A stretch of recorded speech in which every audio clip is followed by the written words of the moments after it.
Hi everyone, how are you? I'm Tomer Ganor, tech lead at Certora for 4 years. I worked on the biggest DeFi protocols that you know, like Aave, Lido, and many more.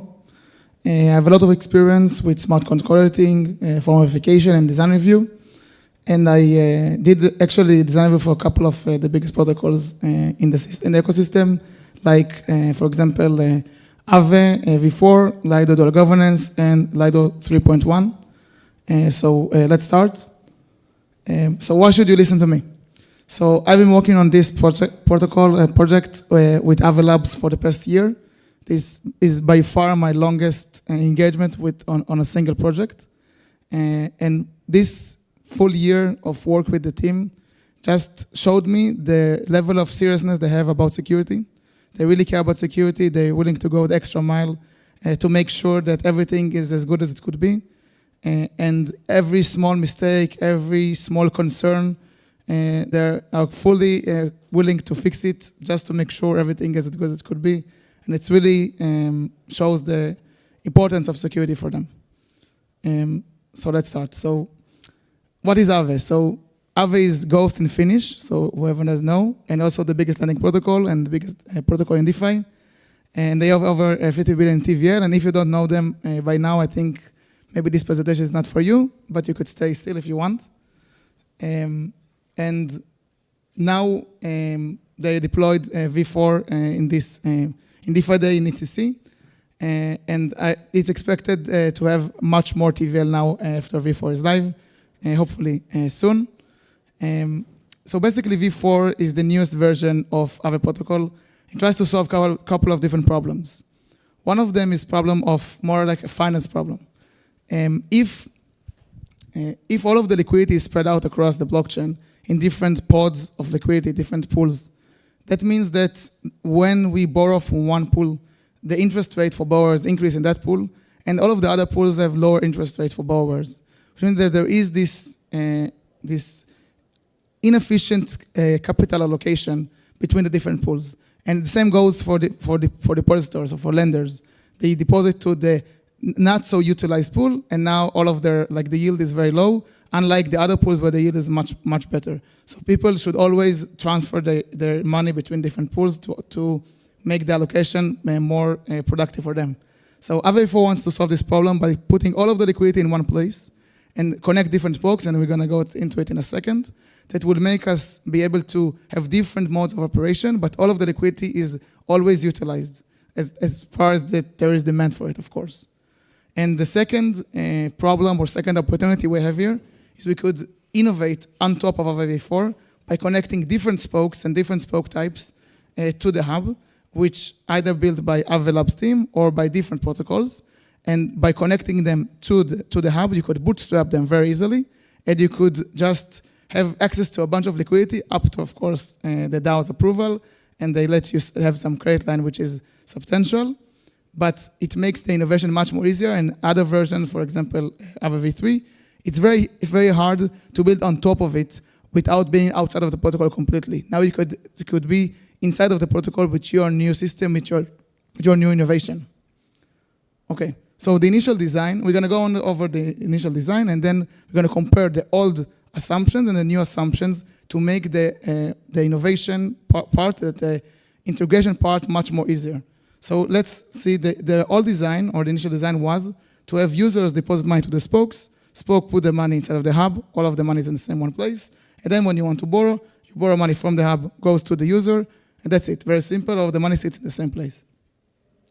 The cool part is that we could plug in those spokes whenever we want. We could increase and decrease the credit line, which basically means that we could let them either deposit how much they want, or with some limit, depending on how much we trust them, how much we want to be dependent on them.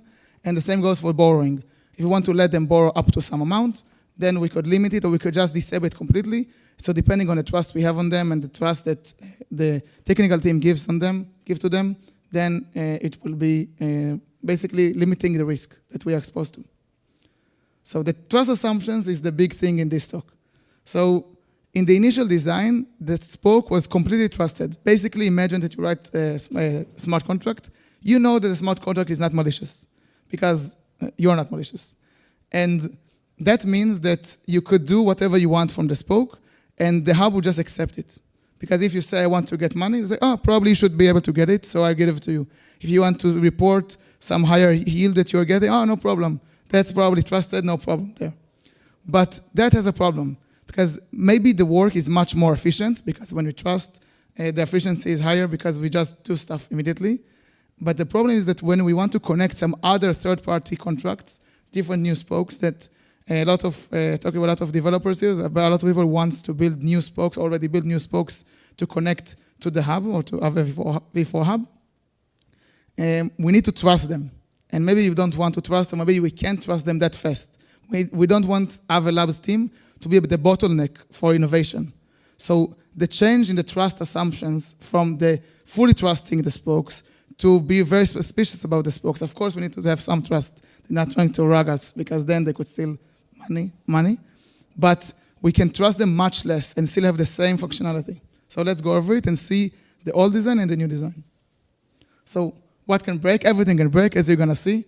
But don't worry, none of those things I'm going to show you today broke, because those things are problems that happened before the code was written. So it means that we caught them before, and we could prevent them completely. So let's see.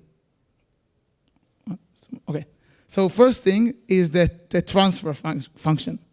Whenever we want to pay the hub or deposit to the hub or repay, we, in the initial design, what we did, just go to the hub, just say, okay, take money from this address, is a parameter, like the from address is just a parameter that the spoke provides. The hub sees that parameter, just says, okay, no problem. I will transfer from this address to myself, to the hub, and then if the transfer succeeds, great, now money is being transferred, so I could give credit to the spoke, and that's it. One easy to notice problem is that you also might provide the hub itself as the from address. So hub will transfer from hub to hub.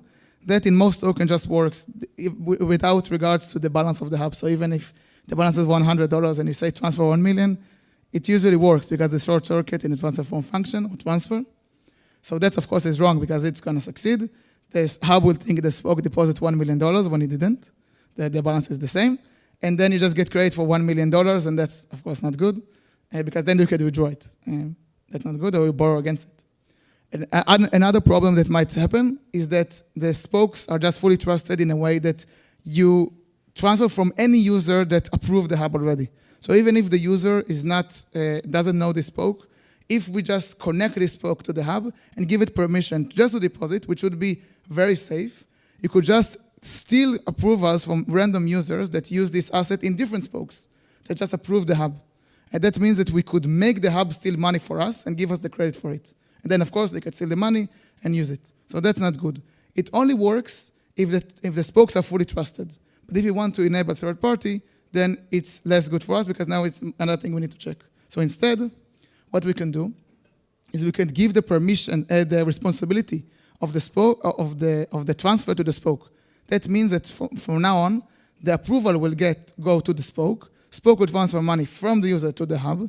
The hub doesn't need to trust anyone. They just need to verify that his balance increased. So that means that now, whenever a spoke goes to the hub, says, I want to deposit this amount, great, you deposit that amount. I will check that my balance increased by that amount.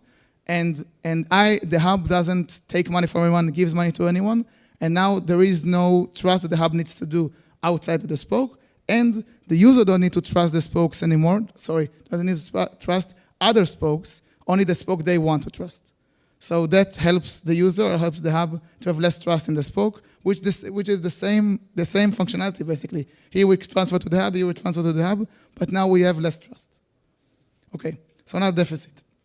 So deficit, for who doesn't know, is basically like if you go to the bank and you have a credit line, let's say 30K, and you borrow 30K, and then after a month you go back to the bank, you say, I can't pay, I have bankrupt, or I can't pay. They just remove your loan, you are not paying anymore, they're not going to collect any interest on it, and just write it in the books as a loss, and they lost money. Same goes for deficit. If the spoke, in the happy flow, the sad happy flow, like this should not happen a lot, but when it happens with a legitimate spoke, the spoke could draw or borrow funds from the hub. Then if the collateral is not enough, maybe price crash, maybe interest accrued too much or something happened, then it might report deficit, which means that I cannot, the spoke is telling the hub, I cannot collect from the user these funds to return to you, I'm sorry. So the hub just records this as a loss, put it in a deficit variable, and later the umbrella system or some system will resolve it. But for now, the debt is gone from the spoke. And that means that the spoke now is able to just draw again.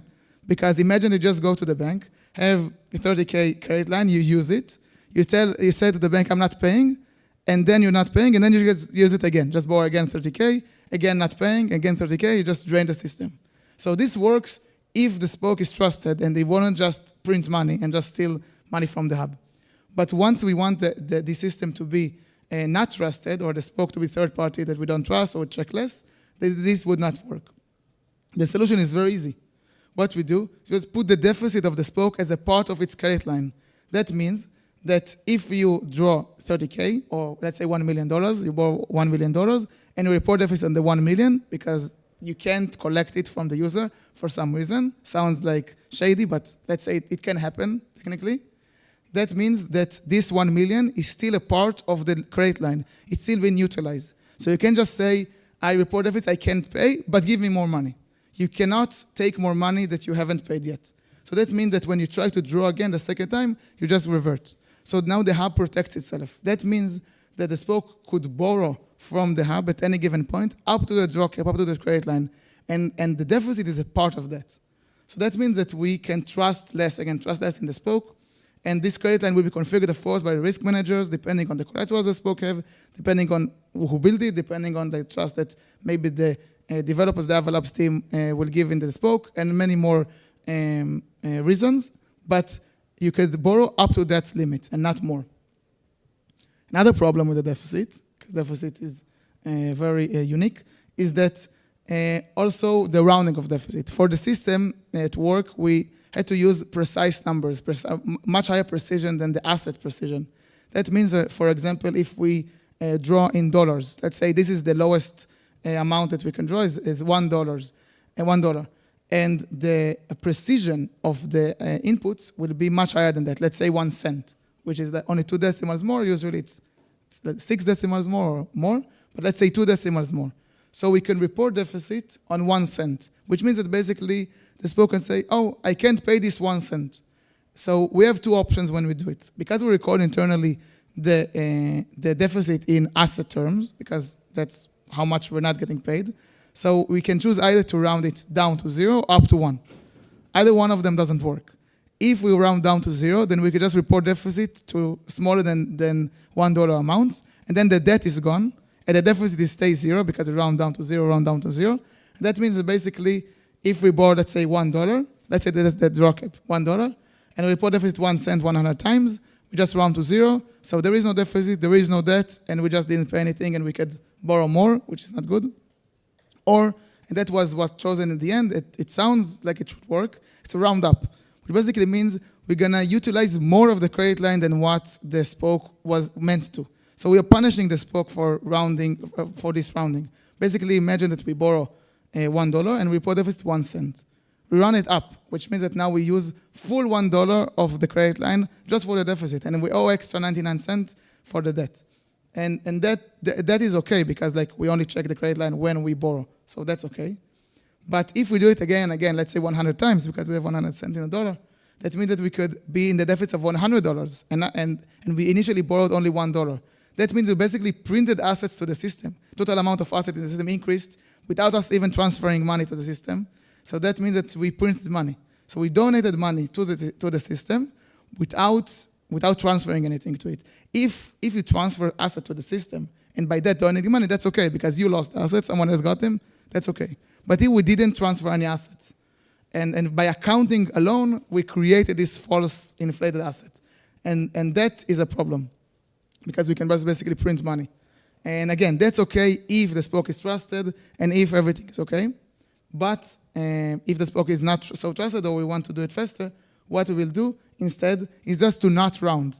We can just take the precise value that the spoke is reporting, and then the invariant, or the property that we preserve here, is that the sum of debt and deficit together is always the same across, of course, the report deficit function. If I borrow, it increase, of course. But across the report deficit function, it was $1 and 0, and then it's 99 cents and 1 cent, and it's 98 cents and 2 cents, and the sum is always 1. And that means that we cannot donate money from thin air without transferring actual assets. Okay, so now we have the risk threshold. This mechanism is very cool. Like I really like it.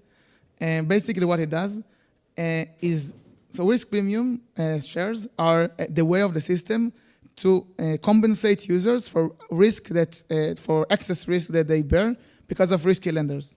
That means that if you have a shit collateral that you borrow asset against, that means that you pay higher interest. For example, maybe if the base interest is 5%, and you use not so good collateral, you might pay 7% or 8% or maybe 10%. That means that this needs to be accounted somehow. And the way that we do it is we let the spoke we fully trust the spoke to just take this number and report it to the hub. We just trust them. And if we trust the spoke to do it, as you see the red bar, which is not, red is not good, it means that what if the spoke just says, my shares is max uint. So all of the calculations we do based on this number are going to revert. So this asset is completely stuck, completely dosed, because we trusted this input from the spoke. And that means that the sum of all of these premium shares is, let's say, max uint. And that means that anyone trying to do any operation in any other spoke, and also in this spoke, would revert, because the numbers just revert. And that's, of course, it's not good. So the way to resolve it is to just trust less in the spoke and limit it, because we know that there is this max amount of risk attached to the debt. So we could just limit and not trust the spoke, and we can just limit it up to the upper bound, the max upper bound that it could be, to basically prevent the spoke from over-reporting. This will cause a malicious spoke or a wrong spoke to just revert. Whenever you try to report too much, it works. You could try to do it, and then it reverts, and then the system works. You just revert, you cannot do the operations you want to do, but the system would continue working because we don't let you report the higher number. We don't trust you to do it, to do up to the max. And this is a very, very simple idea, which is preventing inflation, crazy inflation of assets or DOS of the system. Because you could also print money in that way by increasing the rates, even if the numbers are not reverting completely. So the main conclusion here for this talk is that anyone can write a spoke. There are a lot of teams already written some spoke, or it's a work in progress. So please feel free and encouraged to write new spokes, to have new innovation on writing cool new technical or financial instruments based on Aave V4. It could help you bootstrap your protocol or your spoke, and it will be much more easy for the Aave Labs team to make sure that the code is safe because of this new design. And if it's cool enough, hopefully I could look at it too and see your cool code. And thank you very much.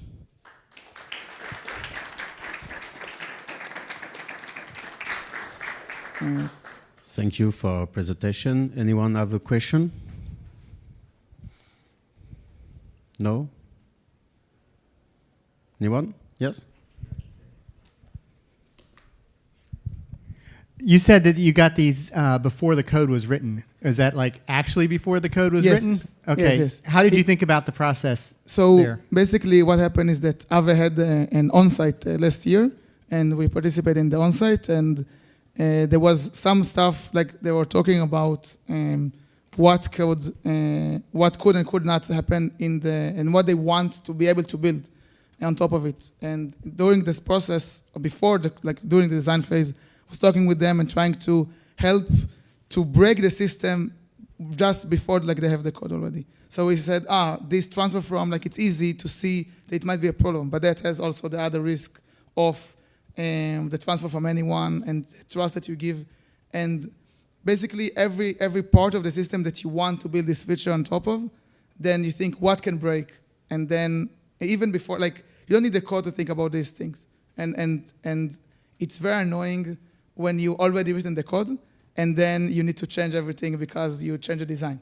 So it's much more easier to do it before. So it's basically a combination of invariance and then two security researchers sitting down talking about a system and what can you break basically, in the system. you want someone to explain the system, and then I like just to tell them, explain to them the system, and then I try to break it as fast as possible like with all of like some ideas work, some ideas don't work, but it's fun to try to because it's very productive. You think, what do you want to do? Oh, but this won't work. What do you want to do? This would not work. We need to change this. It's very fun. Thank you. Yeah. Another question? Okay, thank you. Thank you.